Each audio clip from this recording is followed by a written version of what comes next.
Hey everybody, so it's time for another episode of NHL Remember Him.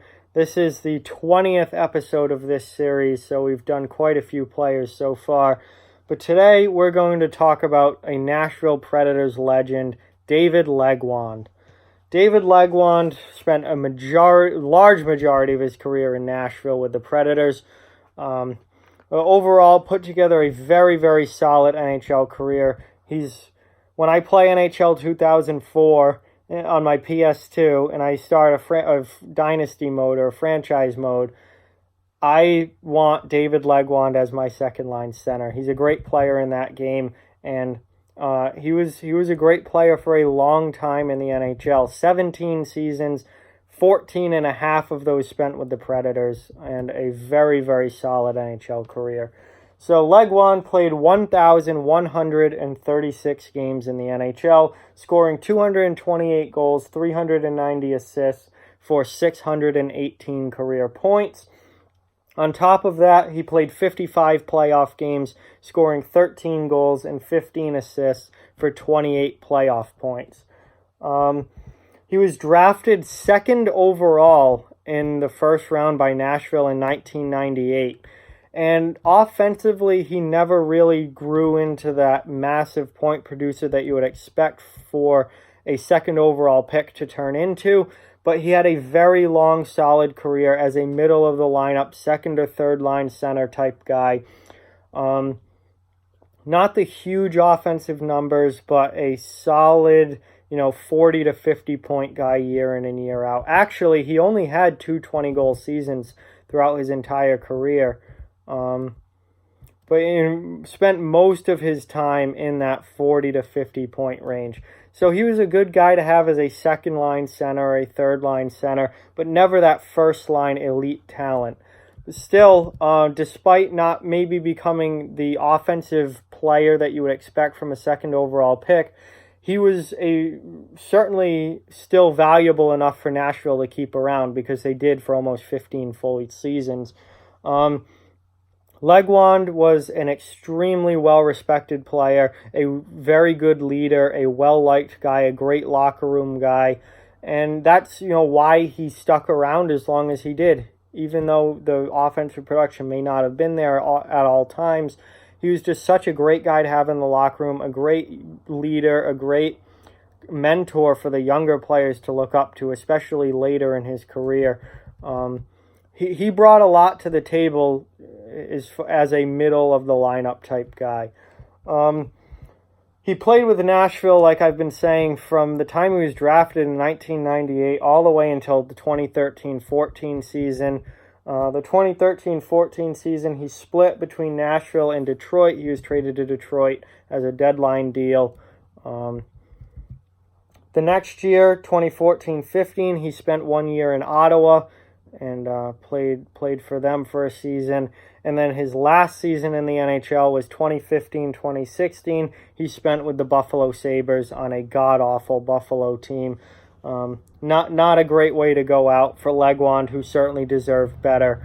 But very, very well-respected player. Great guy to watch.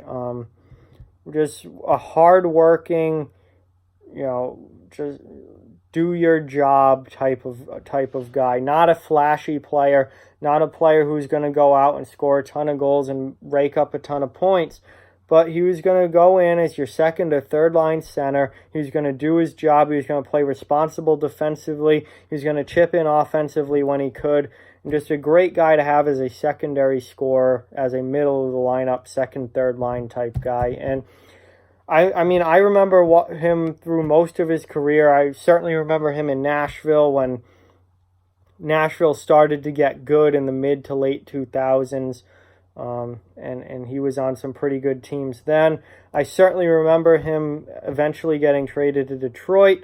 That trade to Detroit was supposed to be like here you go, maybe get a run at a deep playoff run, although at that point Detroit was certainly headed back that way. And that deep playoff run never really happened. And then Ottawa and Buffalo to end it. At that point, by the time those last 2 years, he was kind of a fourth line guy at that point, just kind of a veteran locker room guy hanging around. But pretty good career, very very solid career. Certainly nothing to be ashamed of. Pretty just solid. Solid is the word that keeps coming to my mind, and I don't know what else to say. It's not like he was ever, a super flashy guy or had any particular skill set that stood out so much better above the rest. He was just so solid in all areas. And he brought a lot to the lineup, and he brought a lot to the team, not necessarily as that elite talent, but as just his attitude, his work ethic, the way that he played, and how much he helped lead the way for those guys. And obviously, I think nothing speaks to that more than how long he played for the Nashville Predators.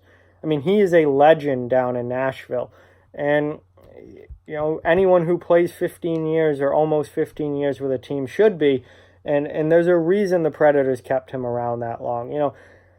Listen, when you draft someone second overall and you're expecting, point per game production, and then when after 5 or 6 years, you're not getting that, you might look at that and go, all right, maybe it's time to trade this guy. It's time to move on.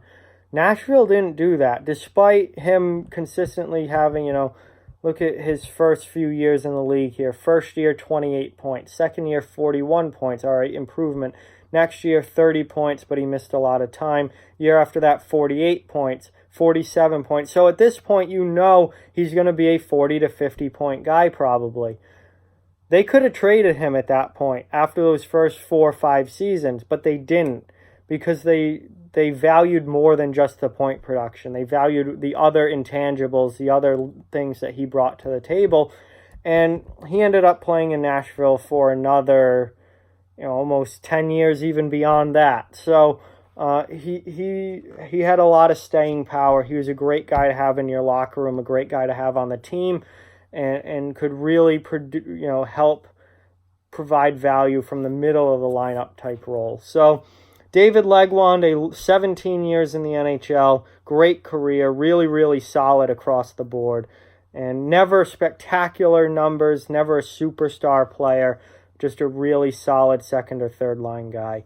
So that's going to do it for episode 20 of NHL Remember Him. Like, comment, share, subscribe, follow on social media. All those links are down in the description below. If you'd like to further support the channel, links to our Patreon and merchandise store are down in the description as well. Keep spreading the word about this channel. Let's keep this thing growing. Thank you very much for watching. Hope you enjoyed the video, and I'll talk to you guys soon.